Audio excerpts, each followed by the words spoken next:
everyone, welcome back to my channel. My name is Bailey and today's video is all about how to find a dog breeder and how to find a good one. I'm going to go into what you should know, terms you should know, things to look for before even reaching out to a breeder, what you should ask a breeder when you do reach out to them, and some red flags or just things to be aware of. That way you don't get scammed or have a bad experience, anything like that.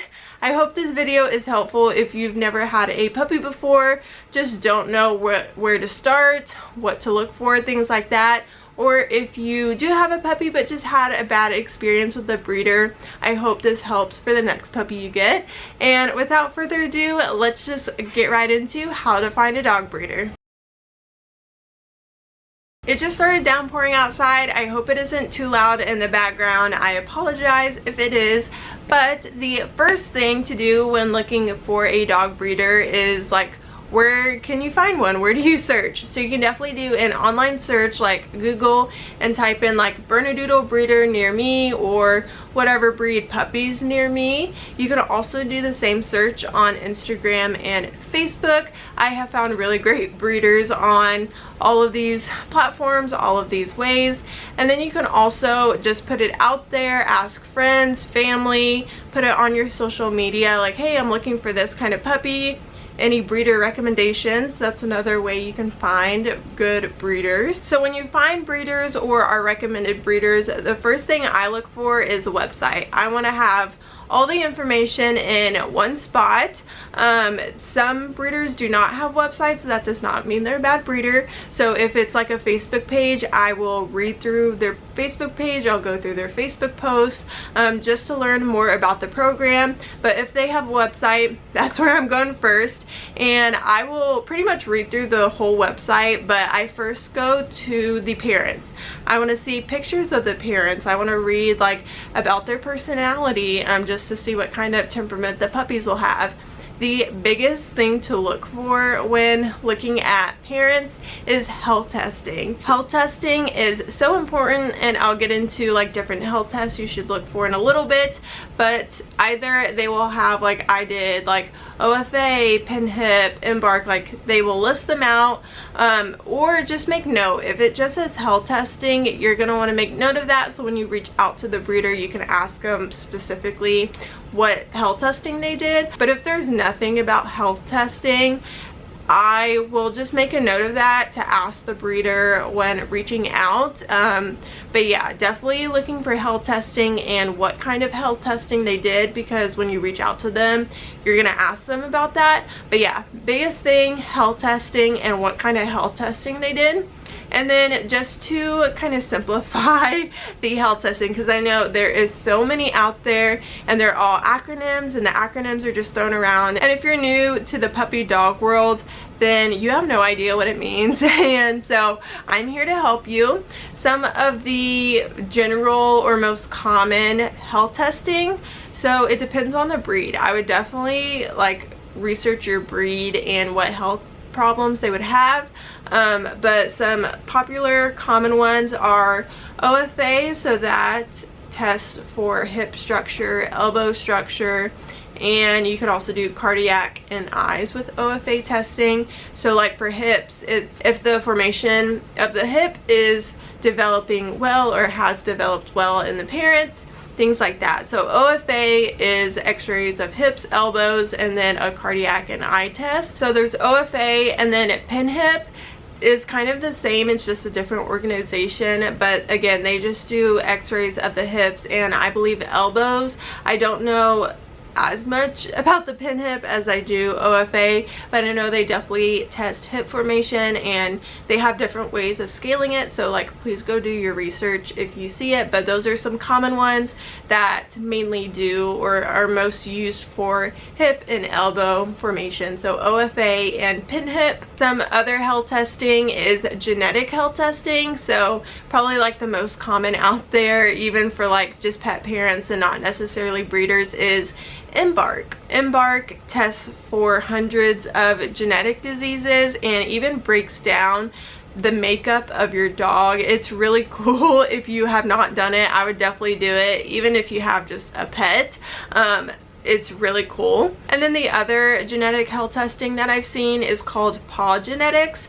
I have not seen it as much as I've seen Embark, but I have seen breeders use it when they're testing for like a particular trait like coat coloring or things like that, but Embark is definitely the most popular. There are a lot of health tests out there, so definitely do your research, but those are the most common: OFA, PinHip, Embark, and paw genetics. And if you want to learn more, definitely do your research, but that was just kind of a quick overview of the most common health tests. So after looking at the parents and learning more about them and their health tests that have been done, then I'm going straight over to the puppy page and reading about how the puppies are raised. You guys, this is so important, and I feel like not a lot of people know about how puppies should be raised, so I'm going to give you an overview. But I am looking for if the breeder does any sort of puppy curriculum with them. I do not understand how breeders have puppies for 8 weeks and do nothing with them, but I mean, besides like taking care of them.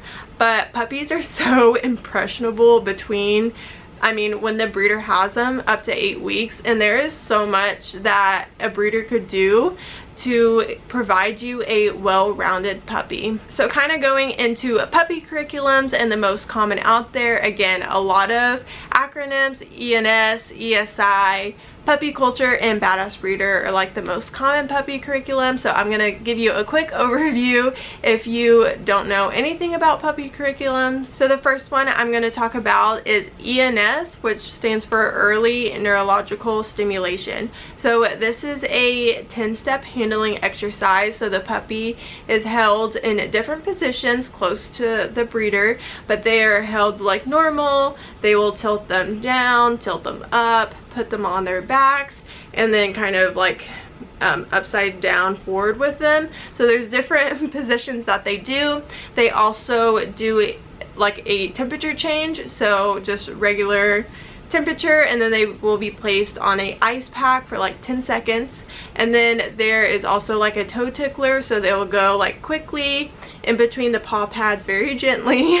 This is all done gently between the paw pads, and then they will also do like touch the ears, touch like the tail, gently pull on the tail. So what this is doing is putting your puppy into a controlled, minimal stress environment, and it helps build up those adrenal glands, and really it just helps your puppy handle or learn how to handle stress. So this lays the foundation for when you are taking your puppy out and it's a new environment. It just really helps the puppy from a very early age learn how to handle stress. It's so important. The next curriculum is called ESI, Early Scent Introduction, and what it is, I believe it's 10, but there's different scents in these little jars, and it really just helps the puppy with their development, their nose awareness, and just overall confidence. And with ESI and ENS, when they do these exercises, introduce them to a scent, the breeder is gauging their reaction to it, which helps later down the line picking out a puppy, temperament testing, things like that. I'll talk about that in a little bit. And then some other curriculum is puppy culture and badass breeder puppy curriculum. So I don't know much, I'm gonna be honest, I don't know much about puppy culture other than it is somewhat similar to the badass breeder. I know a lot about badass breeder. I love Jeanette Forey at Forey Kennels, and she produces a lot of service dogs, facility dogs, therapy dogs, and so I really like her curriculum that she's developed over 10+ years of being a breeder. So I'm not going to speak a lot on puppy culture, not to say it's not good or anything, I just don't know much about it other than, I mean, similarly to badass breeder, your puppy is introduced to different sounds and objects from the house and things like that. So I'm going to talk more about badass breeder just because I know it more. But again, your dog is just introduced to different sounds, home objects. They are empowered, not enabled. There is a foundation for like emergency recall with puppy. There's a lot of confidence building, and again, this is what I mean when I don't understand breeders who don't do this with their puppies. You as a breeder are the first introduction this puppy has to the world, and like, you're not teaching your puppy about the world if you don't do puppy curriculum. I hope I'm making sense, but puppy curriculum is so important, so definitely look for it, see how these puppies are raised. I'm serious, you guys, it makes such a world of difference when it comes to choosing a puppy. And those breeders who do this curriculum, they are observing these puppies, watching how they conquer different tasks, overcome fears or loud sounds, or how they react to the scents and the handling exercises. And so when you tell the breeder, like, hey, I'm looking for a puppy to go hiking with, they know which puppy it is, and it's not like, oh, you know, they're cute. And, you know, I hope that makes sense. Again, do your research if you want a deep dive, but that's just kind of a quick overview about some of the popular puppy curriculum. So definitely important, definitely on my list. And if a breeder does not do puppy curriculum, then I'm not even considering them. I kind of mentioned this a little bit ago, but it is so important to me if a breeder does temperament testing or not. It is not a make or break. So Mercedes, my Bernese Mountain Dog, the breeder did not do temperament testing, but I had her kind of make one and just put the dog through different tests and then gauge their reaction and relay that to me. So if they don't necessarily do like temperament testing, I will ask if they are willing to when I reach out to them, and we'll kind of like make a temperament test plan, things like that. But yeah, again, temperament testing is really important to match the puppy you want to your lifestyle. Like, again, say you are an active family person, whatever, you love to go hiking, and you get like the laziest dog in the world, like, it's just not a good match. And this is so important too, because it helps reduce dogs that are rehomed or that are surrendered to shelters because the lifestyles don't match. Like, imagine if you are not an active person, you work a lot, you need a calm dog,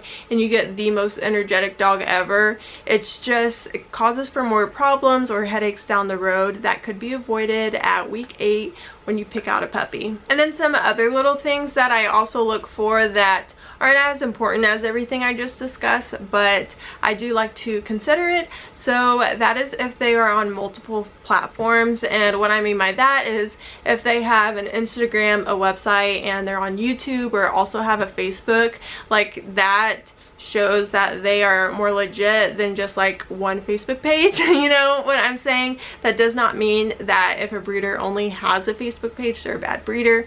I am not saying that. I'm just saying I like to have as much information as I can, and seeing that this breeder is active and posting on different platforms shows that they are trying to do right by their puppies, put out their program, promote their program and puppies, and it also shows like they are legit. So yeah, that's kind of things I look for. And then something else I look at is what they post. This is more of a personal preference and not like a make or break when looking for a dog breeder, but I want to see, I don't just want to see pictures of puppies. I feel like a lot of breeders do that, which they are cute, but I love it when breeders show their programs. They show the curriculum that they're doing with their puppies. They show like what it is like raising these puppies. They show the puppies playing. They show themselves like cleaning the puppy area. Like, I love that stuff, and I think it is so cool, and just really shows that a breeder is trying to be transparent with their program and how they raise their puppies, and to me that's really important. So now that we have looked at all of that, we are now reaching out to breeders that pass that initial test and have everything or most everything on our checklist. So one of the first things that I am asking is proof of health testing. If you say that you did health testing on your website, some breeders will already have the health testing on their website, so you don't need to ask them again when talking to them. But if they say, like, you know, health testing has been done, or even if they say I've done OFA and Embark, then when I reach out to breeders, I ask for it. It is not rude to ask. I definitely felt like that the first time asking, like, please prove like that you're, you know, telling the truth. But you are paying this breeder so much money, and you want to know what you are paying for, and if a breeder is a good, well-intentioned breeder, they will not mind at all. If someone gets defensive, that is definitely a red flag. But yeah, ask for health testing, ask for proof of the documents. Even if you don't know what you're looking at, please ask for it, and this gauges like if they're telling the truth. Another thing to ask for, if it's not on their website, is what curriculum they do, or if they just say we do puppy curriculum and don't specify which one, ask them. Again, it is not rude, I promise you. Please ask them what curriculum they do. And then along the same lines, ask what kind of temperament testing they do. There are several different ones, like I know the Badass Breeder has their own, probably Puppy Culture has their own, and then there's like 2 or 3 others. They're all good and are trying to achieve the same goal. So do your research, but definitely ask them what kind of temperament testing they do. And then if you are looking for a breeding prospect, you want to get into breeding, definitely ask if they offer breeding rights. And then you can also ask for AKC papers if that applies, if you're getting like a purebred or AKC recognized breed. And then some other things that are really important to ask, I always ask if they're willing to FaceTime. I want to see the puppies, I want to talk to the breeders. Some breeders will do like an interview, a phone interview, or maybe a FaceTime interview, but like for my new puppy Maverick, I asked to FaceTime and she did, and I really appreciated that you know, that breeder took that time to call me, talk to me about her program, her puppies, things like that. So I know that's not everyone's cup of tea to do that, but again, you are paying good money for this dog and you want to know what you're getting. You want to build a relationship with that breeder. So I think asking to FaceTime, or even just a phone call, if you don't want to get on FaceTime and just want to have a phone call, just talking to that breeder. I did this with all of mine except for Moose, my first one. Mercedes, I asked for a phone call and we ended up like calling several times throughout, like planning the logistics of getting Mercedes from Missouri to Texas. And then with Mavericks, I asked for FaceTime. So yeah, definitely don't be afraid to ask. And then something that may not be important to you, it's definitely important to me, so I just want to put it out there, but you should definitely ask, how often do they give updates? It's important to me to ask this because I want to know when I should be expecting updates, or just kind of how they do it. I don't know if this is just me and my anxiety, or if other like puppy parents can relate to this too, but it is so like nerve-wracking. You don't want to come off as annoying and like ask them like, hey, do you have an update? Hey, do you have pictures? And you're like, how long should I wait until I ask for another update, more pictures, things like that. So I like to ask because I want to know, and kind of like, okay, if you give updates 2 times a week, then I will wait for you to send them to me. Or like Moose's breeder did it where she's like, oh, if you want a picture, just ask. So that took like a lot of self-control not to ask every day. I mean, she would send updates, but not like weekly, and only if you asked. So I would ask at least once a week. That's why I think it's important to ask, just to set that expectation, especially if it's your first puppy.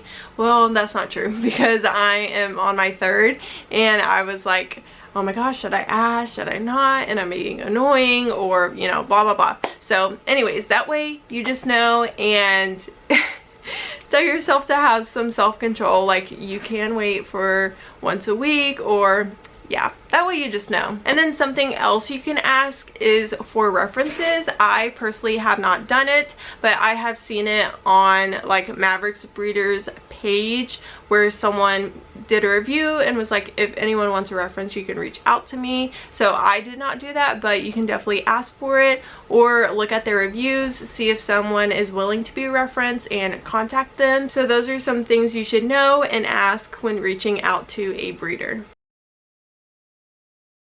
Alright, last but certainly not least, we are getting into red flags. Again, some of these are just my opinion that are like huge turnoffs, but some of these are not, and you should definitely be aware of and steer clear of breeders that have these red flags. I'm going to talk about this one first because I have seen it so many times, I have experienced it so many times, and I just want everyone to be aware, and that is when breeders are agreeable to sell a puppy. Oh my gosh. What I mean by this is, say you're like, oh, I'm looking for a calm puppy, and they're like, oh yeah, this one's calm, and kind of say whatever to sell a puppy. And especially in this market, if you guys do not know what the market looks like right now, there's a lot more supply puppies than there is demand, people wanting the puppies. So breeders are left with puppies after go home day, week 8, and that does not mean that they're a bad breeder. It is just the market as it is right now.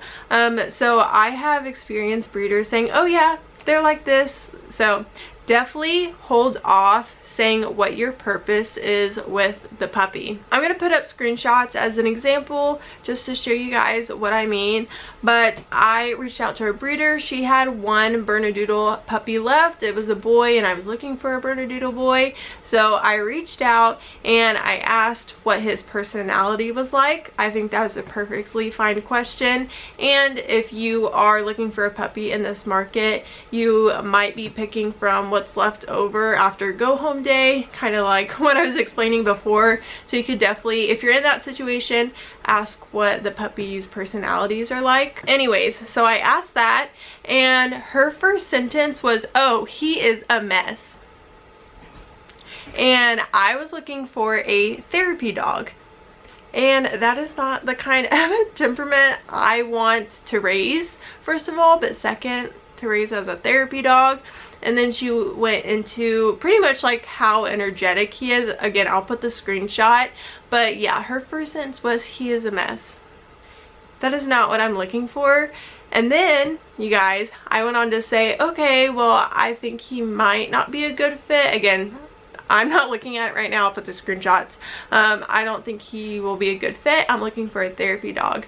This breeder switched like that and said, oh, this puppy will be perfect for that. I'm not saying that this puppy is a bad dog or anything like that. It is just not the temperament that I was looking for, or a dog that would fit my lifestyle. I was looking for a calm puppy that I could raise as a therapy dog. I know that Bernedoodle boy is gonna make someone very happy, but yeah, it was just not a fit for me. But it just blew my mind that this breeder was like, he's a mess, and then, oh, he'll be really good for therapy work.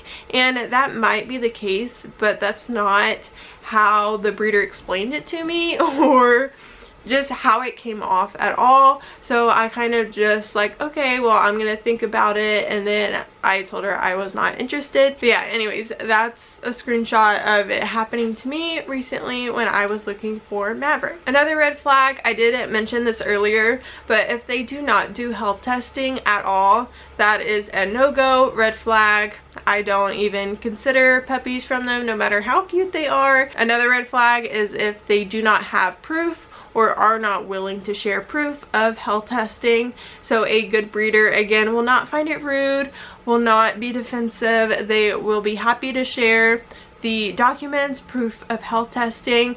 But if someone's just not willing to do it, really sketchy, shows they can't, like, aren't trustworthy, do not get a puppy from them. And then some other ones that are not huge red flags, might be for some people.